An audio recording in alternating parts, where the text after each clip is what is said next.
Hello दोस्तों, मैं Aryan Shukla, business advisor and founder online business workshop.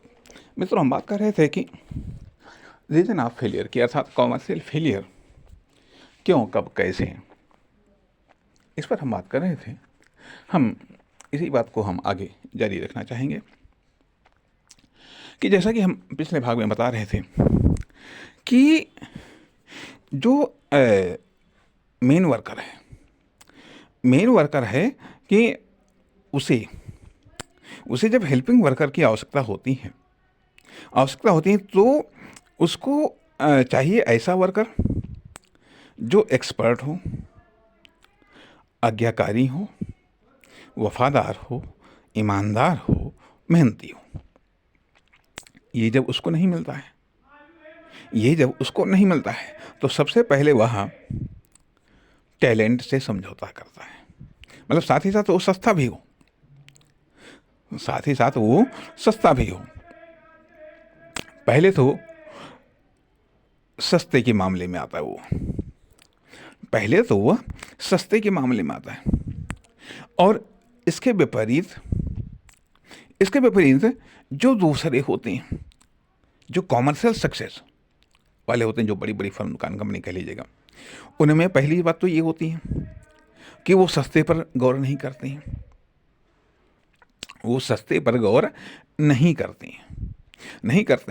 कि एक उदाहरण हम देना चाहेंगे कि जैसा कि हमने एक वीडियो में ही देखा था, कहा जाता है कि जब मुगल आजम के कुछ गीत के बारे में हुआ जा करके जो है, तो मतलब मैं सटीक रूप से मैं बात नहीं कर रहा हूँ, तो संभवतः किसी से गाने के लिए कहा जाना था जा करके जो है कि मैं एक्यूरेट कोई आंकड़े या जानकारी नहीं दे रहा हूँ, लेकिन मैं मतलब बता रहा हूँ क्यों इस बात का मैं उल्लेख कर रहा हूँ। तो कहा जो है कि वहाँ पर कहा ये उस व्यक्ति से गंवाना है, लेकिन कहा वो तो गाता ही नहीं है। उस समय जबकि कहा जाता है भाई 1000-2000 में गाने वाले मिल जाते थे, उस ज़माने की बातें हैं, जाकर या 2-3 हज़ार में गाना गाने वाले मिल जाते थे, ये गाना गा देते थे फिल्मों में जो है। तो कहा, लेकिन उसने कहा कि नहीं, ये गाना गवाएंगे तो हम उसी से, क्योंकि उसमें क्वालिटी है, उसमें एक्सपर्टनेस है। फिर गए तो अब कहा भाई इनकी फिल्म में गाना नहीं गाएंगे गाना, तो गाना तो आपको पड़ेगा ही। तो उन्होंने ये सोचा कि भाई ठीक है, ये गाना गवाना चाहते तो इनसे ऐसी कीमत बता दो जो कि ये अफोर्ड न कर सकें, या कि वर्तमान कीमत से कई गुना ज़्यादा कीमत हो। तो आदमी, स्वाभाविक बात है कि स्वीकार नहीं करेगा।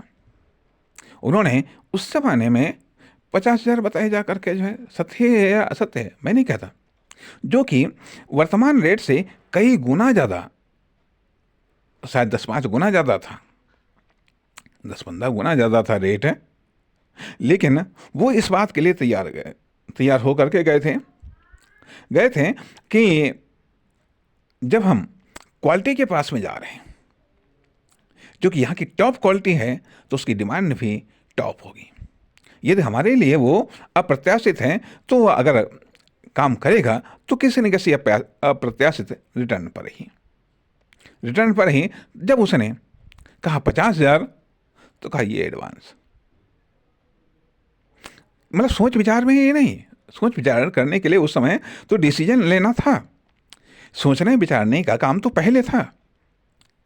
जब डिसीजन लेने का था कि गवाना तो आपसे है, कीमत भले ही आपको लगता है ये असंभव है, भले ही आपको लगता है ये बहुत बड़ी ही कीमत है, इस पर सामान्य तौर पर नहीं हो सकता।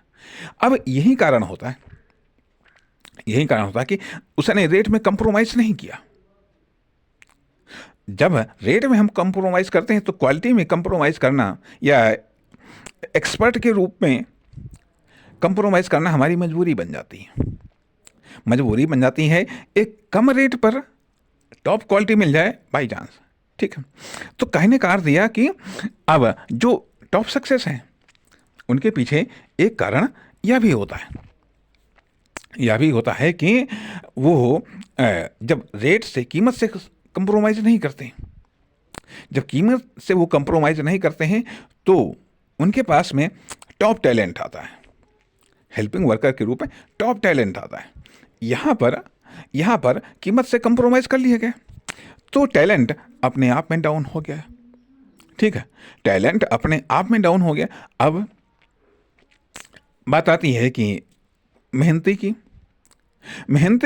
अब जो टॉप टैलेंट है, अब मेहनती, वफादार,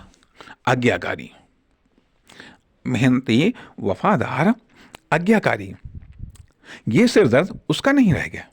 अब वो जो उसने हेल्पिंग वर्कर हायर कर लिया है, वो कंप्लीमेंट वर्कर में खुद तलाश कर लेगा। हमें तो केवल वेल्थ की सप्लाई देना है। यह जब हमारे पास में वेल्थ होए तो उसके पास में और भी ऑप्शंस मिल जाएंगे। इधर क्या कहता है, अर्थात एक टॉप टैलेंट अर्थात एक्सपर्ट को ही हायर करेगा। परिणाम होता यह है कि नीचे से ऊपर तक क्वालिटी को आकर्षित करती रहती है। वहां पर वर्कर जाते हैं। इधर क्या होता है कि जो क्वालिटी है, मतलब कहना चाहिए प्राइस में कंप्रोमाइज किया, वर्कर मिला नहीं तो कहा चलो लेबर ले लो। ये तो मान लिया लेबर नहीं मिल पाया, ठीक है, यह मान लिया कोई भी चीज़, ठीक है, तो कहा ऐसा है कि नहीं मिल पाया, छोड़ो कोई बात नहीं, अभी हम स्टार्टिंग हम खुद करते हैं, हम ही बन जाएंगे कॉम्प्लीमेंट वर्कर। अर्थात वर्कर को छोड़ करके वह सोचता है कि हमको लेबर मिल जाए या चलो हम ही करते हैं कार्य। अर्थात कहने का अर्थ है कि यहाँ पर प्रॉब्लम ये आती है कि एक तरफ तो वह वर्कर से लेबर पर आ गया, जो कि लेबर वह जिसका खुद का अपना कोई विशेष टैलेंट नहीं है, उसके खुद की कोई एक्सपर्टनेस नहीं है, वो डिपेंडेंट है, सिर्फ केवल जो कार्य जानता है बस वो कार्य जानता है, यही कारण आता है। तथा दूसरी तरफ वो ये मानता है, दूसरी तरफ अब वो मेन वर्कर है, दूसरी तरफ हेल्पिंग वर्कर को उसने हायर किया है या फिर लेबर को हायर किया है या फिर वो खुद बन गया है। अगर हायर किया है तो खुद उनको लीड कर रहा है, खुद उनको डायरेक्ट कर रहा है, दिशा निर्देश कर रहा है। अब मान लिया यदि आप मेन वर्क पर आपने यदि फोकस किया है तो जरूरी नहीं है कि स्टार्टिंग वर्क के मामले में भी आप उतने ही योग्य दक्ष हों। यह भी संभव नहीं है कि आप डेवलपिंग वर्क के लिए भी आप उतने ही दक्ष हों या उतने ही आप बेहतर आप फिनिशर भी हों। ये तो संभव नहीं है, लेकिन नहीं, फिर भी आप मान लेते हैं कि नहीं आप संभव हैं। तो इसलिए फिर जब मेन वर्कर से आप हेल्पिंग वर्कर बन गए, एक तो चीज़ आती है, दूसरी चीज़ आती है कि आप बन गए कॉम्प्लीमेंट वर्कर भी बन गए। परिणाम आपका बिजनेस, आपका प्रोडक्ट या आपका प्रोजेक्ट आपके इर्द गिर्द घूमने लगता है, आपकी एक्टिविटी के इर्द गिर्द घूमने लगता है। इसलिए वह प्रोजेक्ट चाहे कॉमर्शियल हो या इकोनॉमिक हो या अन्य कोई प्रकार का हो, वो आपके इर्द गिर्द ही सिमट करके रह जाता है। आपकी एक्टिविटी के, आपकी प्रोडक्टिविटी के, आपकी क्रिएटिविटी के, आपकी इफेक्टिविटी के इर्द गिर्द हो करके वो सिमट करके रह जाता है।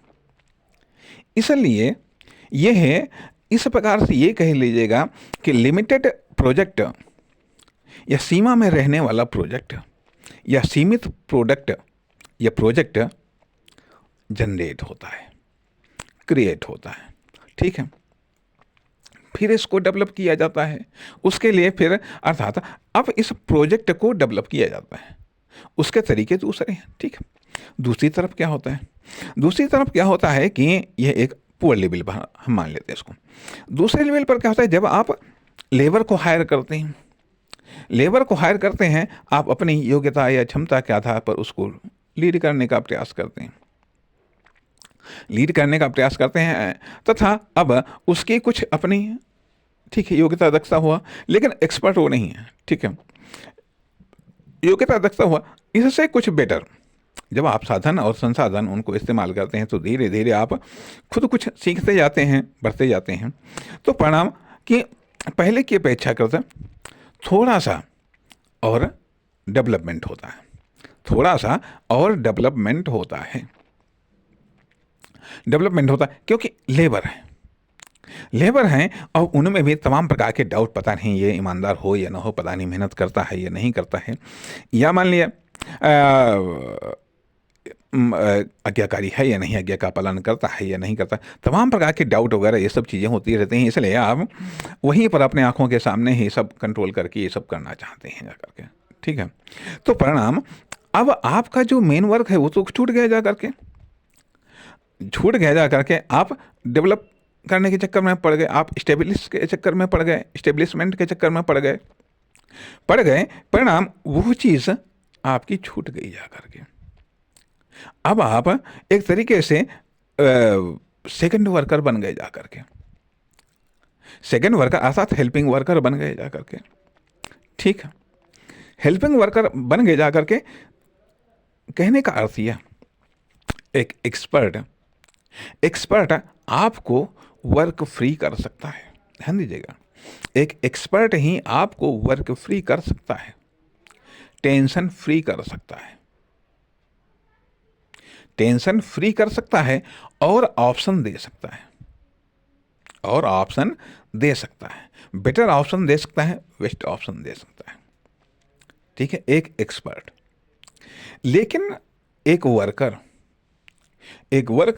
कभी भी आपको टेंशन फ्री नहीं कर पाएगा, कभी भी आपको वर्क फ्री नहीं कर पाएगा,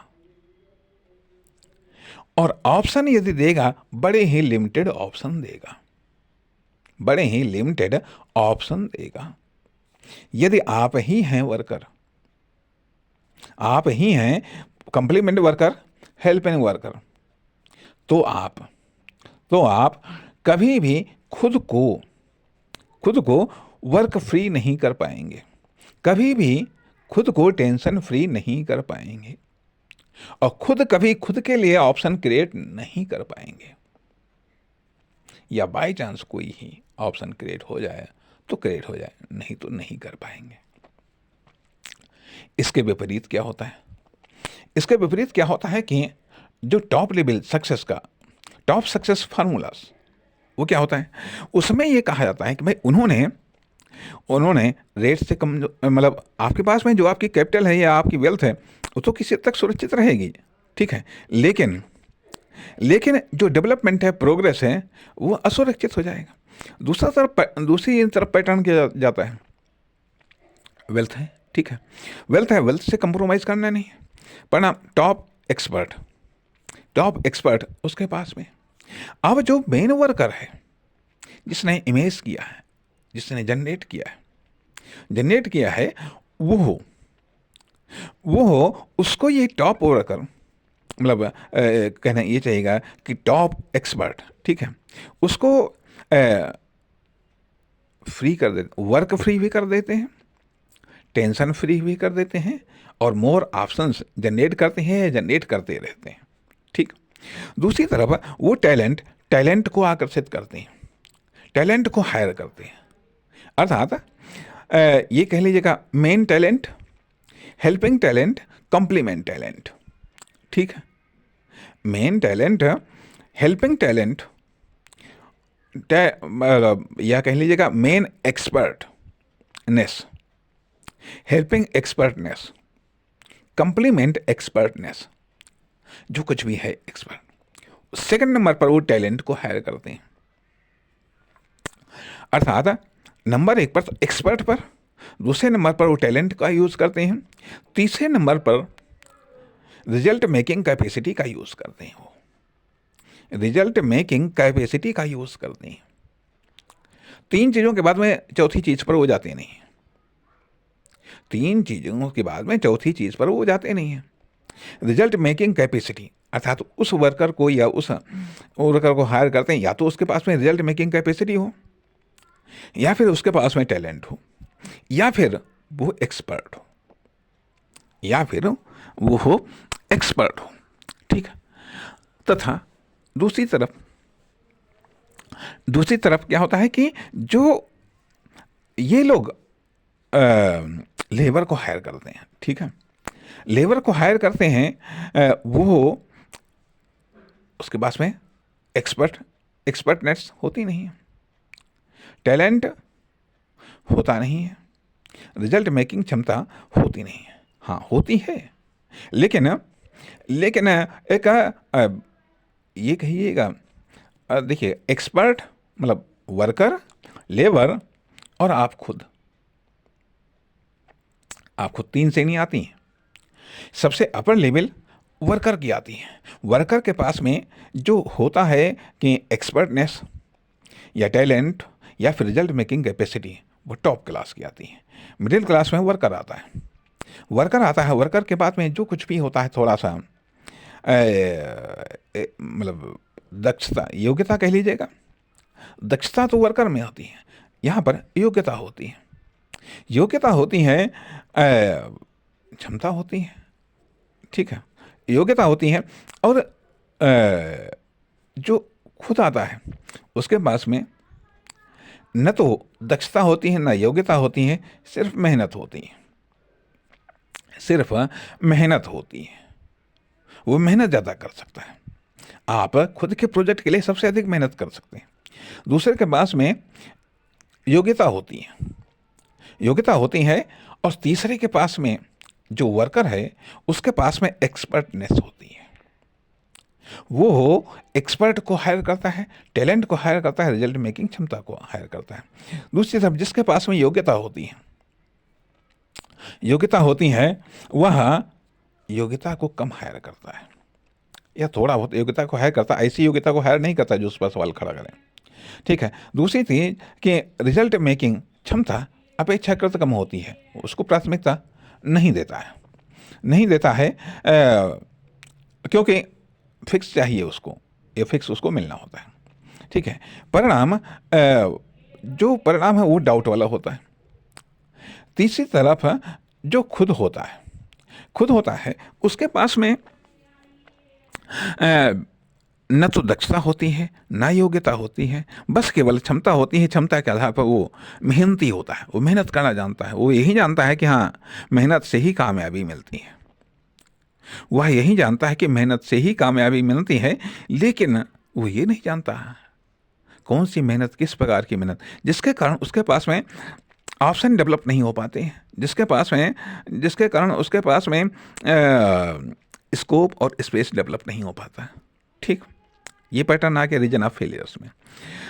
तीसरी तरफ बात आती है यह कि जो टॉप में है वो क्यों फेल होते हैं,